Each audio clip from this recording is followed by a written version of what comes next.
How have you been? I hope you get admission into one community school like that. I told you not to waste your time. When I have a boss that Obiale Specialist Hospital that can teach you all these things or you're wasting your time to read in school. No, look at me. Just take a very good look at me. I take deliveries. I take care of patients. I don't have problem at all. But it's you, I don't understand you. Are you not wasting time like this? So you think if your boss trains me, I'll be as fast as I am in this profession? Do you think that's all about nursing? From what you just mentioned, I heard you take deliveries. I'm interested in that because that's my specialty. You said you take deliveries. Do you even know mechanism of labor, of normal labor? Mechanism. And you mean mechanic? Like mechanical shop?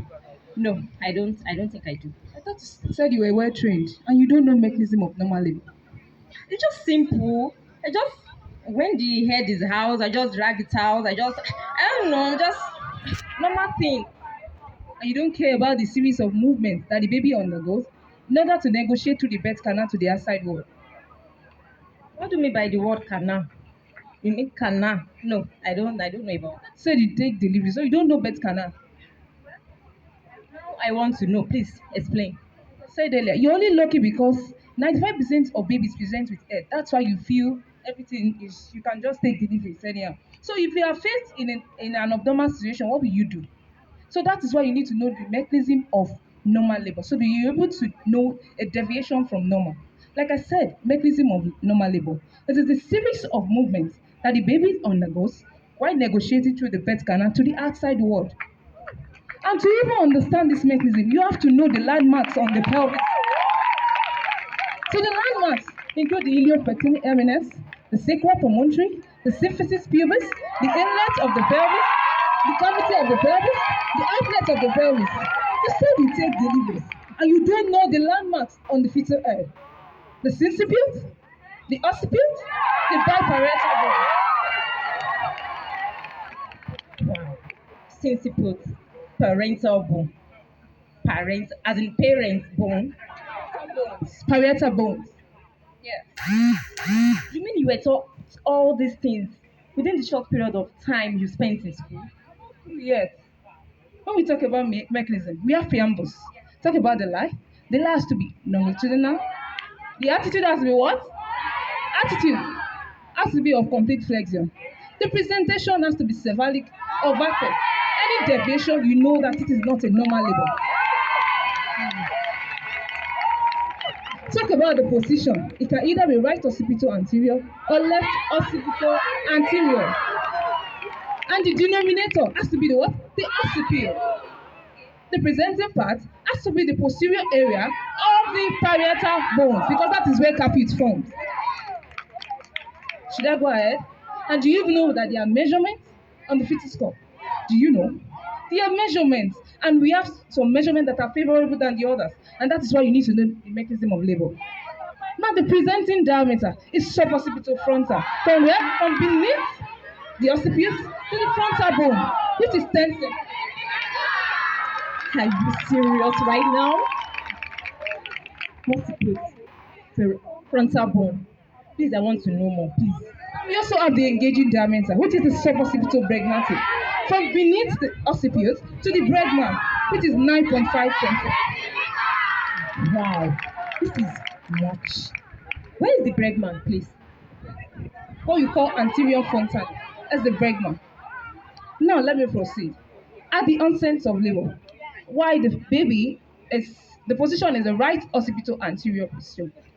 The occiput will face the right iliopectoral eminence, while the sinciput will face the left sacroiliac joint.